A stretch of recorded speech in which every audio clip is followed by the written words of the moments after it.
Welcome to Clicks and Bricks Podcast. We talk about the entrepreneur mindset. If you get one shot at this, what kind of shot are you going to take? If we forget who we are, they're going to forget who you are. You've got an adversity story that's out of this world. Everything from that Main Street brick and mortar to that billion-dollar manufacturer. Welcome back to Clicks and Bricks. Today I'm talking with Clement Kao. He is the founder of Product Teacher. How are you doing today, Clement? I'm doing wonderful. Thanks so much for having me on. Thank you for joining us today. You've got a really interesting story. I'm so happy that we got some time to talk before the show started. Before we talk about Product Teacher, can you tell us a little bit about your past, where you grew up at, school, kind of the basic background of Clement? Yeah, for sure. Start from the start. Both my parents immigrated from Taiwan to the United States to look for more opportunity, right? And so my dad actually used to be a musician, but then he turned into a real estate agent and then became a real estate broker, basically starting his own startup, right? And so kind of the bug for wanting to start your own business started very, very early, right? Because I would sit down at the dinner table when I was 5 years old and talk about mortgage interest rates with my dad, which was like kind of weird for a 5-year-old to do, like looking back on it, but it was a lot of fun back then. So basically I grew up in Southern California, went to UC Berkeley, studied molecular and cell biology just because I'm a nerd, I'm a scientist. And then for some reason or other, wound up in corporate America, working as basically a management consultant. As a management consultant, what I was doing was basically helping companies learn how to use data analytics to figure out what kinds of offerings, what kinds of experiments to roll out, right? So should you open a store in a new area or not? Should you change your menu or not? Should you release a new product or not? And one of the things that we found is just that, using data analytics is sometimes kind of hard, especially if you don't have like a PhD stats background. And so one of the things that I did was I essentially reskilled as a user researcher and helped people figure out, what are the kinds of things that we should be doing with our data analytics product that we do our consulting through to make it easier for folks to be able to use that set of offerings. And then from there, I reskilled again into becoming a product manager, basically working with a real estate company to figure out what are the new kinds of things that we could be launching, just because we'd already figured out how to work with home buyers, but not so much with home sellers, right? So I was leading our product offerings for home sellers. During that time, and I think this part is the funner part, I actually jumped into this kind of side hustle part-time entrepreneurship journey alongside a couple of co-founders, leading something called Product Manager HQ, where we're basically helping people figure out, how to become product managers. We ran that for a couple of years, decided to liquidate just because, we'd done a pretty good job, like the exit made sense.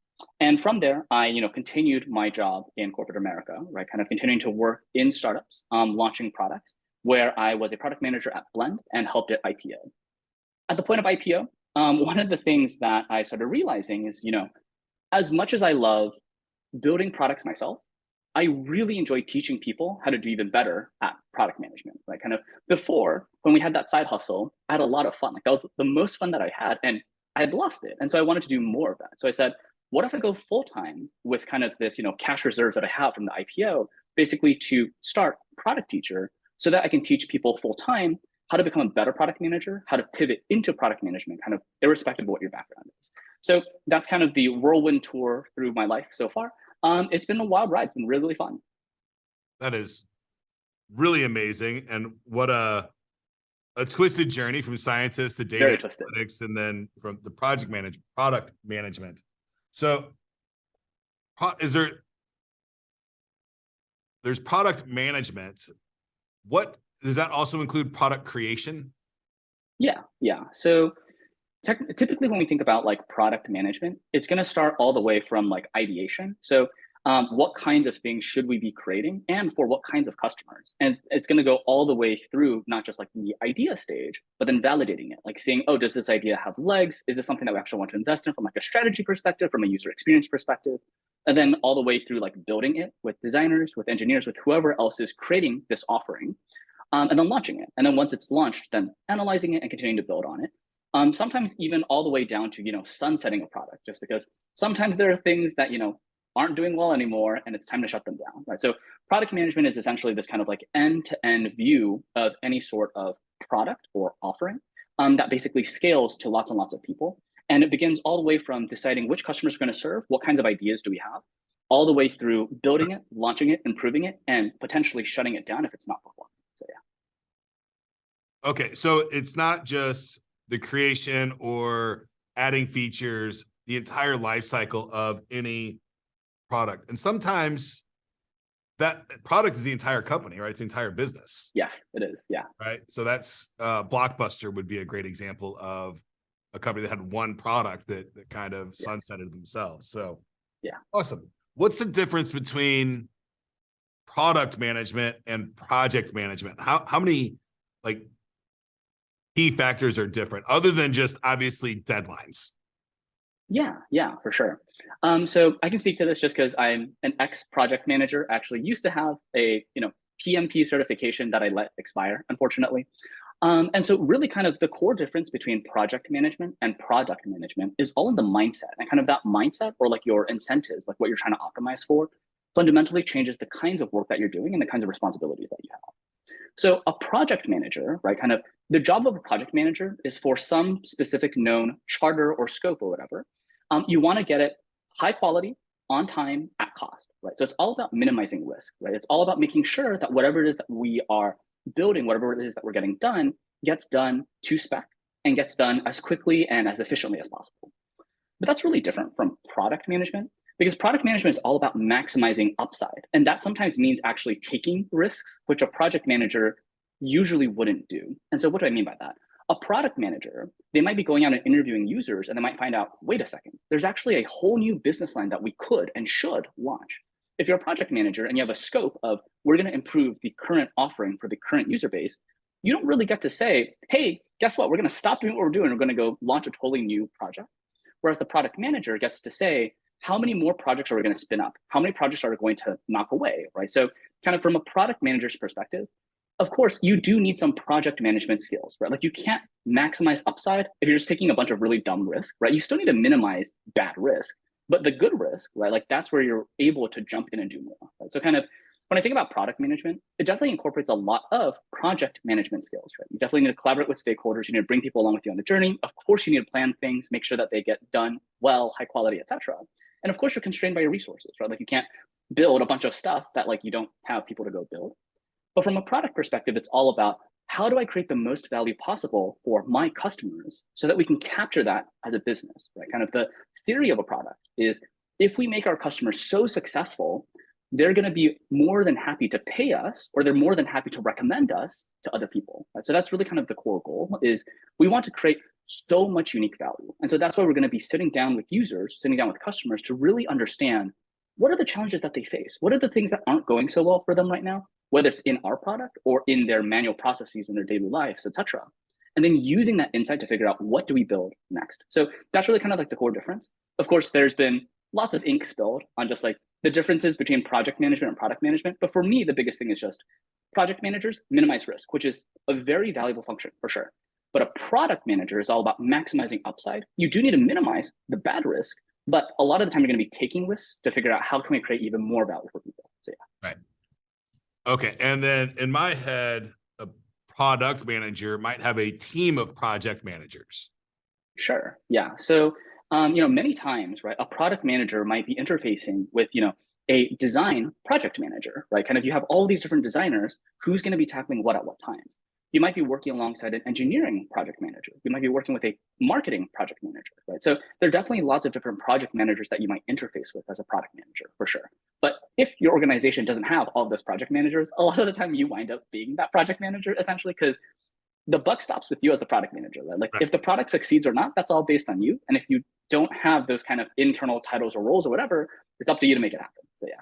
Absolutely. And I switch gears between product and project manager all the time. All the time. Yeah. So if I'm a small business owner and I'm running my business, how much time should I spend on product management?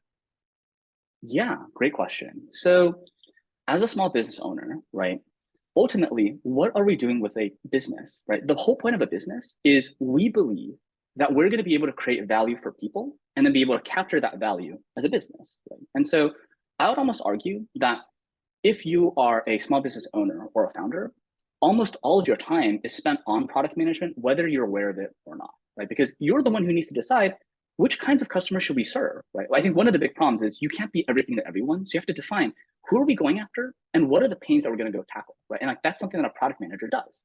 And then once you know, okay, this is the pain that we're going after for this audience, what are we going to create for them? Right? Like, are we going to do something where it's going to be, services? Are we going to be giving away, information, knowledge, right? Kind of what are the different ways in which we're going to go solve this pain? And like, that's also something a product manager does, right? Once you've released it, how do you know it's doing well? You need to measure it, right? You need to be able to improve it over time.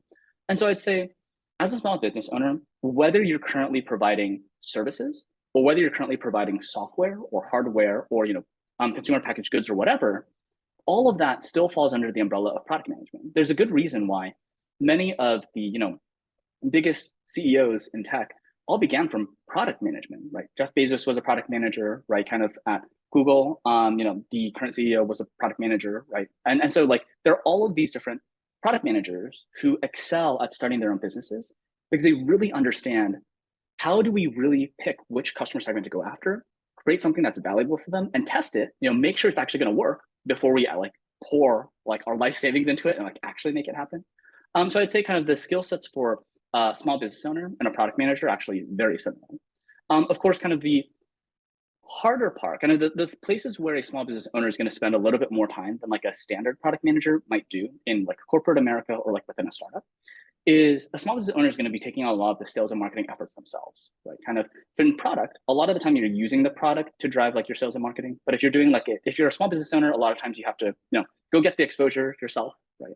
And so I'd say one of the big wake up calls for me, myself, again, like I'm a classically trained product manager. I became a small business owner.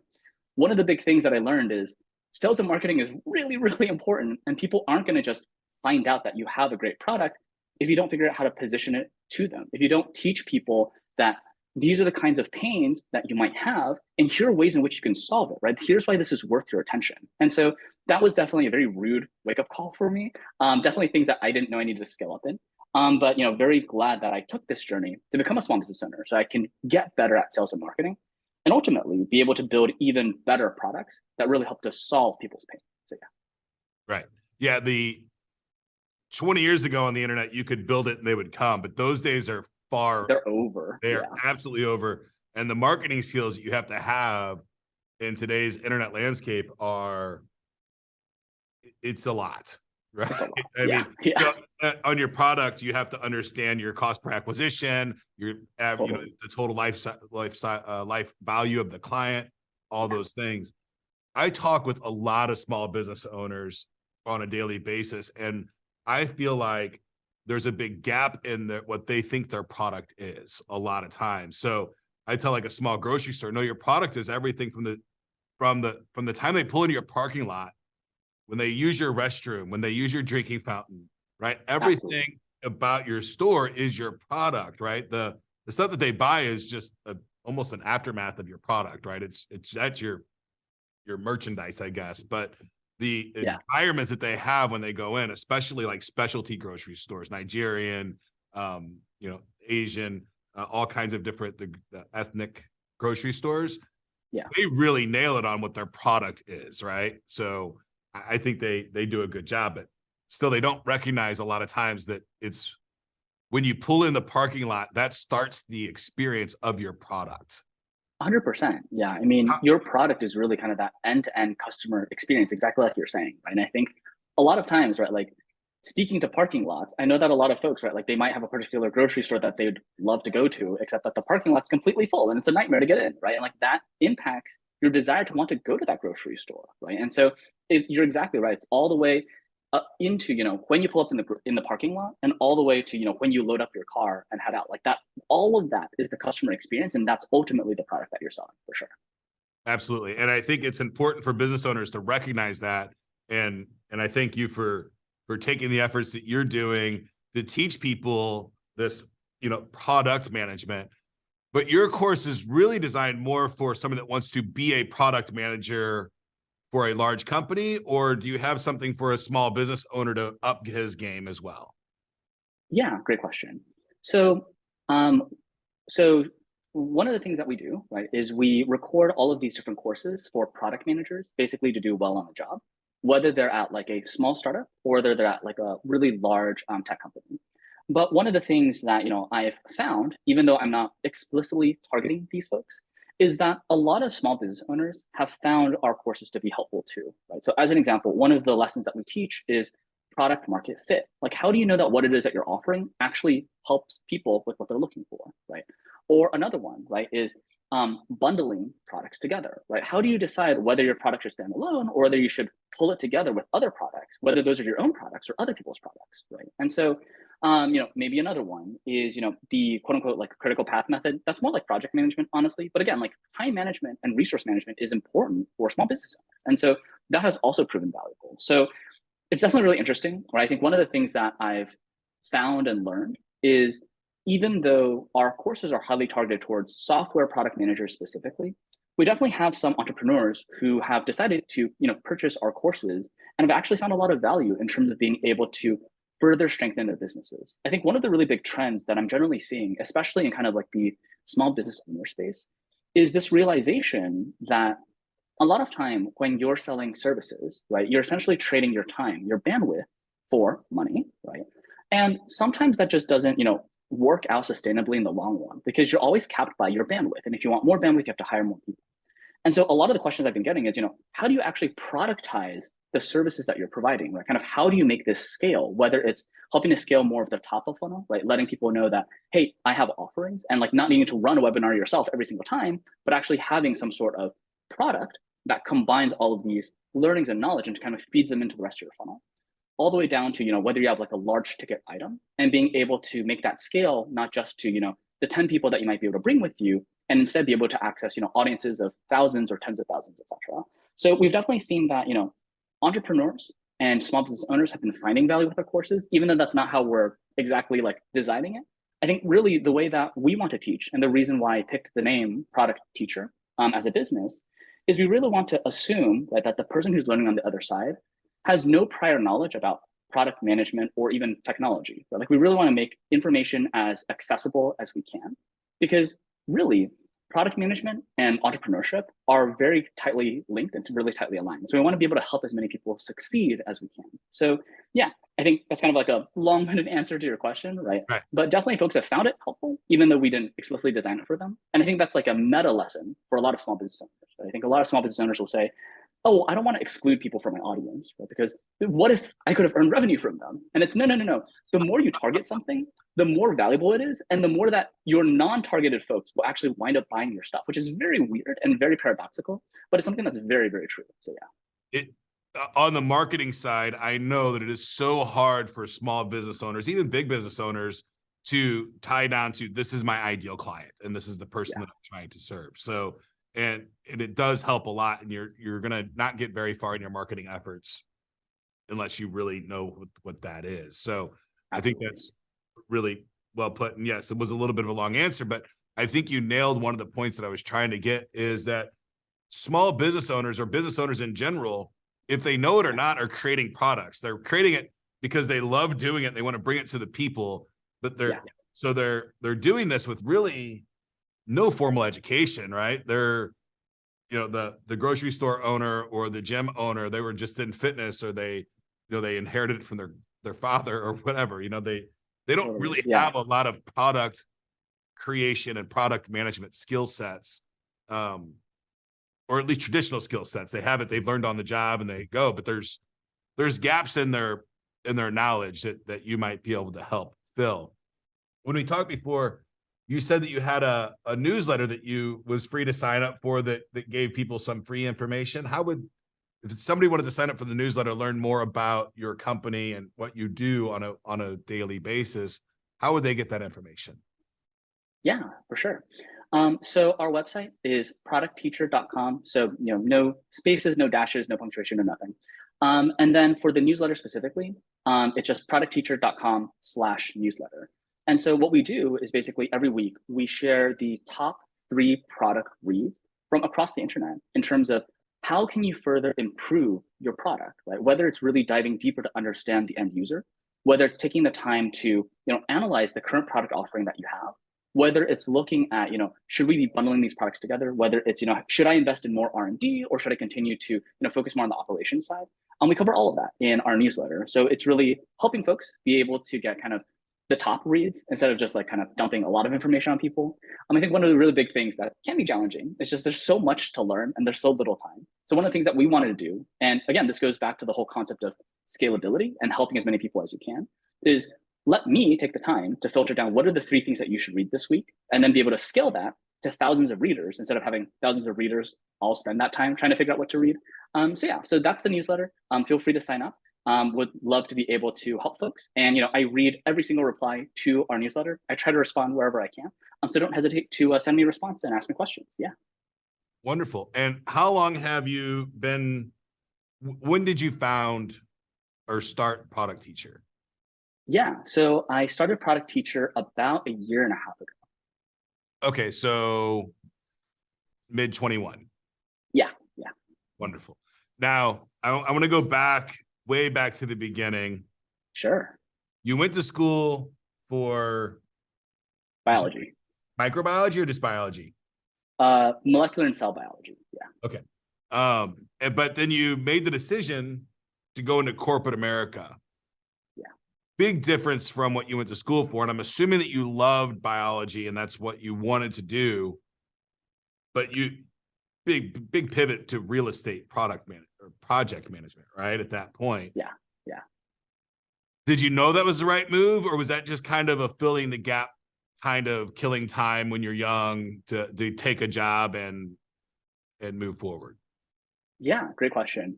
So even just to talk about like the conflict of choice, I actually was very conflicted even about my major. And so one of the things that was really hard for me is I really wanted to study as much as I possibly could, just because, again, like I'm kind of like, textbook nerd. And so I wanted to study both molecular and cell biology, as well as law, as well as engineering. And it's just, you can't fit all of that into 4 years. Like you just can't. And so one of the things that, I got really great advice from my parents, from my mentors, et cetera, is focus on doing one thing well and don't worry about the things that you're leaving behind. If you need to pick them up later, trust in yourself that you will pick them up later if they're relevant. And if they're not relevant and you didn't pick them up, it's not a big deal. I was like, oh, okay, like that kind of makes sense. And so like, why don't we start with, probably the harder things to learn that you like can't really learn on the job in corporate America, which is science, right? Like actually like molecular and cell biology. So I decided to pick like the harder thing to learn and like learn that in school. And I did have a blast, right? I think one of the things that, my friends gave me a lot of flack for is just like, Clement, you look like you're having fun when you're studying, and like that's really weird. It's like, yeah, it's weird, but I get A+ on my tests because I'm having fun, right? And so that is, that was definitely a competitive advantage. But one of the things that I realized is in going into the working world, one of the big challenges is that if you decide to go kind of the sciences route, it can be quite hard to be able to reach kind of the ultimate end user and, improve their lives, right? Kind of when you start as a molecular cell biologist, a lot of times you're just, they put you in an entry-level position where you just like pipette cells into cultures and like you try to keep them alive, right? And it's like, you're not really understanding who are we serving, why are we serving, right? Kind of, you don't really deeply understand the strategy or like the value creation part. You're just kind of doing like very basic science. And I thought, well, that's not really what I loved biology for. Right? Like I loved biology for kind of like the discovery and like the amazement of being able to find these new ways to take knowledge that we have and use it to improve people's lives, right? I was all about like the applied side of it and like not so much the academic side. And so I said, you know what? I'm probably not cut out to be a research scientist. And so that's when I said, okay, I should probably go look around. What are some things I could potentially do? And going back to kind of that focus, right? I knew that I didn't want to be a researcher because I couldn't take knowledge that I had and apply it to making other people's lives better. And looking around, I said, well, one way that I could do that is become a management consultant, because when you're consulting, you get to jump into all these different companies and learn about all the problems that they have. And you have to come up with an answer. Like you have to figure out what's going on and how do we improve that? And so my thinking there was basically, maybe when I go and explore all these different companies by being a management consultant, I might find that one of my clients or one of the industries that I'm tackling is super interesting. And like, that's where I'm going to go jump in. So that kind of was the explanation for how I decided to go into management consulting, even though my major was molecular and cell biology. Yeah. Awesome. I love that story. And I think it's important for a lot of people that are going into college. One of my mentors told me at one point, he said, when you go to high school and you graduate high school and somebody's applying for a job, if they have a high school degree, they know how to learn stuff. And if they have a college degree, you know they know how to learn harder stuff, right? Yeah. It doesn't necessarily mean that they know how to do the job, but you know that they know how to learn, and hopefully they can grow and excel on their own. And when you give them your internal documentation, they can read it and they can learn from it. Yeah. So I think that's an important thing, that you are learning how to learn and teach yourself how to Absolutely. do, which is what I think college is for, right? And I think that's a really cool thing. So you have, your degree, you are not working in your field of choice, or I guess your field of education. You make a change and you start this side hustle, right? And you're running that, and you exit that, but you still have corporate America job. You've got insurance, you've got 401k, you've got comfort, you've got a paycheck every other week, you've got sick time and vacation time and all those things. And now you had some money from this IPO event, right? Yeah. Was that like 5 years of salary or 3 months of salary? Kind of what kind of was a comfortable number for you to have that I know I can live for this long without a paycheck? Yeah, great question. And I think that's really one of the big questions that people have when they decide, am I going to really go start a business full time?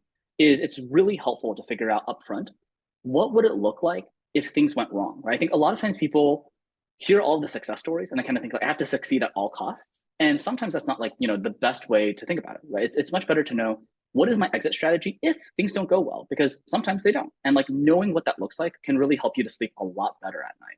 And so for me, before I even decided to create Product Teacher, one of the things that I said is, before I even decide which customer segment am I going after, what am I solving, et cetera, if I want to become an entrepreneur, a small business owner full time, what does my runway look like, right? And so I ultimately found that, I've currently got, say a runway of like 4-ish years, right? And so now that I know that like, oh, there's a runway of 4 years, right? Like assuming this thing and that thing, et cetera. Now I know that even if I don't earn a dime in year 1, in year 2, in year 3, I don't need to stay up at night thinking about it, right? It's just, I know that that's a sunk cost, right? The way that I thought about starting a business is it's like paying for a very expensive MBA, kind of just like, I'm putting this money upfront, right? And so if I lose that money, it's an investment. Right? Like I've learned all of these different things. And I trust myself to be able to jump back into corporate America because I used to work there, right? Like I have good like bona fides, I have my credentials. And so it's not that bad for me to be able to jump back in, as long as I know how much time I need to be able to jump back in, right? And so because I said, okay, look, I've got like about a 4-year runway, and let's assume that I need about a year to move back from entrepreneurship into like, working in corporate America. That means I've got about 3 years of time to go figure out, is this startup going to work or not? And so basically for each of the different years, we have these different milestones, right? And if we clear that milestone, let's stay in business. And if we don't clear that milestone, it's time for a much deeper evaluation. What went wrong? What did we learn from it? Should we continue on this path? Should we serve a different audience, or should we just spin it down and call it early and head back, right? And so by having this really clear game plan ahead of us, it made it so much easier to be able to run forward confidently and not worry about some of the spikiness that happens when you begin a company, right? Because when you start a business, right, the first few months are very rocky, right? Like sometimes you have to like really, really high highs, or like you might like snag a client, do like really well. And sometimes you have these really low lows where just like, it feels like nothing is happening. And if you just kind of live in that moment, it can be very terrifying, right? But because I knew I have this runway up front, right? And I have a plan for each point of the runway, that made it significantly easier for me to execute, even if it didn't look like we were making progress, because I knew, well, I always have an exit strategy. And it's not shameful, right? Like it's not like a failure. It's like we've learned something here, and I can bring that learning with me, whether I want to start another company in the future or whether I'm bringing that learning back with me to corporate America. And so that's the way that I approached it. Okay, I like that approach, and I think a 3 or 4 year runway is a significant runway. It is. I'm very, very lucky to have that. Yeah. Yeah, and I'm assuming that you maintained a somewhat frugal lifestyle. Yeah. During that time, right? It wasn't all that money sitting in the bank. And I think all those things are really important, but then you also have Parkinson's law that says a task will take as long as the time that I allowed it to happen. So how did you stay motivated during that time and not kind of like, oh man, I can take the day off. I've got 3 years to get this to work, right? So motivation and the fear of not having food on the table is, for a lot of business owners the driving factor for success. How do you have such a big runway and stay wildly motivated? Yeah, for sure. So I think one of the things that I mentioned is that for that runway, all of those runways come with strings attached, right? And so it's, if by year one you don't clear this, we're shutting down, right? Like that's it. And so you don't get to mess around, right? Like you don't get to goof off. This is the cut line, right? And so knowing that, every year or every 6 months, this is the bar you have to clear. If you're not clearing it, you're going back to work. That's really, really helpful. And the reason for that, right, is there's this concept known as opportunity cost. Basically, if I were to use this time elsewhere, what else could I have gotten instead, right? And so if I could have, been able to earn more, to be able to, feed my family, be able to take care of them, etc., and I didn't do that because I was kind of goofing off, then that's a really big opportunity cost, right? And so kind of by having these, with strings attached runways, it's almost as if like I'm my own venture capitalist, or like I'm my own like angel investor of just like, if you don't return me these results, I'm taking the money back, right? And so it is still very motivating to know that, okay, if I don't clear this bar, then it's not going to happen. So like we got to hustle, right? So I think that has been very helpful. To be frank, though, I think one of the things that I also explicitly did was I did set up the very first month of like starting a business to be a lot emptier than it is currently. Because I think one of the things that can happen is if you're always in go, go, go, go mode, you don't necessarily take the time to think about, okay, but why am I doing what I'm doing? And like, is this really the right thing for me to be doing, right? And so by taking that month of just, I'm not even going to create a product, I'm not even going to figure out like what it is that, like, how do I get more customers and how do I get branding, etc. It was a lot deeper of who am I? What am I good at? How can I bring that value to people? Which people? And like, do these people actually have these pain points, right? And so really focusing on what is the value creation mechanism, right? Like, what is the thing that we will actually help people with? By taking that time to really go define that, instead of just rushing into like hustle mode, that has helped us be a lot more targeted and be able to provide a lot more value than I think for many other competitors who might be in our space, right? So I think one of the things that has been wild, honestly, is in our very first year of operation, we've already won, quite a handful of international awards for the product management teaching that we do. And I think a lot of, product management coaches, don't necessarily have that ability, because I think a lot of it is more focused on, oh, well, now I've got free time, or now I'm working for myself, I'm going to go coach people one-on-one, right? It's not this really deep thought of, but how are we going to be different? Like, how is this drawing on my specific skills, and how am I going to provide deep, unique value that no one else can match? And the folks who do that, right? Like, we've definitely got competitors in the space who do a really good job of that, and we admire them so much for it. We take a lot of inspiration from that, right? If you take the time to really identify what is my value and how do I create that for my specific customers, not other people's customers, my customers, right? That can really go a really long way, instead of just spending another 16-day work day trying to hustle through like the next like blog article or the next newsletter or what have you, right? So I think that has been kind of the balance between setting aggressive, motivating deadlines, but also making sure to take the time to do that deep thinking and deep strategy upfront instead of just rushing through. So yeah. Right. So by creating those deadlines and the hard deadlines, you almost created your own coach inside your mechanism that keeps you accountable for your actions. Are those deadlines something you wrote down, or was this kind of just a mental note for you? Yeah, so I actually wrote them down. So there's a document that I have where it's just like, these are the bars, and if you don't clear these bars, we're out, right? And so that's been very helpful just to be able to see and use that as kind of the guide of, okay, am I making progress or not? So yeah. Right. So an important thing that anytime that you have a business that has partners, you have an operating agreement, and you kind of created your own operating agreement with how I'm going to operate this company and what deadlines milestones that I have to hit to maintain it and keep going forward. I think that's brilliant. And something I might start adopting myself, right? Just write down the deadline and say, okay, we're going to kill it if it doesn't make this milestone by this date. But I do tend to let products and projects run a little extra. I like to see them come all the way to fruition and see what ends up happening. So, yeah. I mean, there's definitely something to be said of like actually completing a thing, right? And so I think as long as you have the thing written, like this is the date, and if it's not happening, it's time to reevaluate, right? Like the reevaluate statement's really helpful. It's not just like straight up like kill or continue, because sometimes, like we were actually really close, and like we just need a little bit more time, and it does make sense to complete the swing, even though we're going to be like pushing back all of our other stuff, right? And so I think, something that I do see sometimes from folks is I'm going to start all these different things with really aggressive deadlines. And if it doesn't happen, I'm not going to finish it. And then you have all these like half finished projects and initiatives. And like, that's also no good, because if you don't finish something, people can't get value from it. Right. So, definitely no judgment in hearing your own experiences of just, hey, letting things run a little bit longer. I think it's more so knowing that there is a date to force you to look at it and actually like stare yourself in the eye, like actually look in the mirror and say, did I actually make the progress that I thought I was going to make?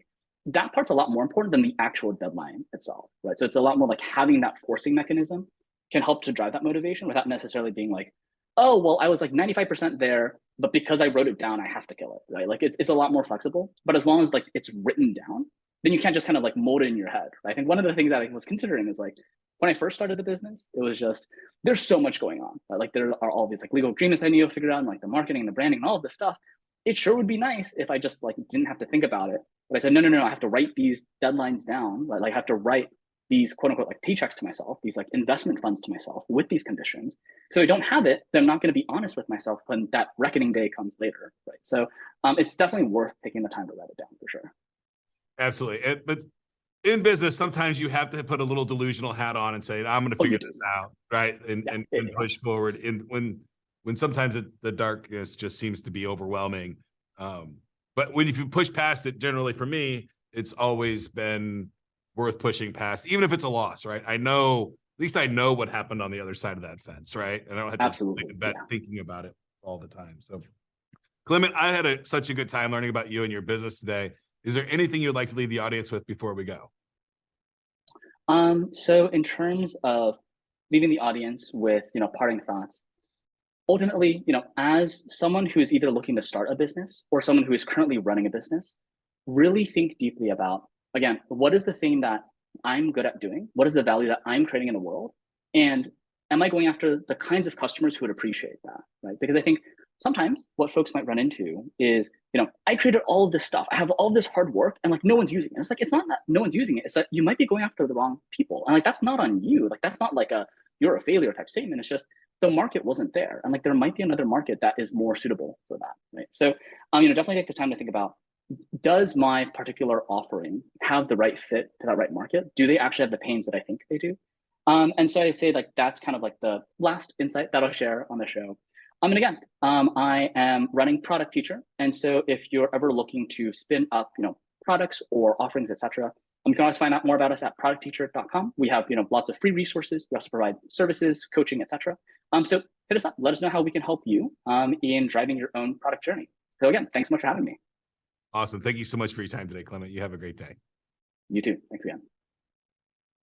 Thanks for watching today's episode of Clicks and Bricks. Get to work.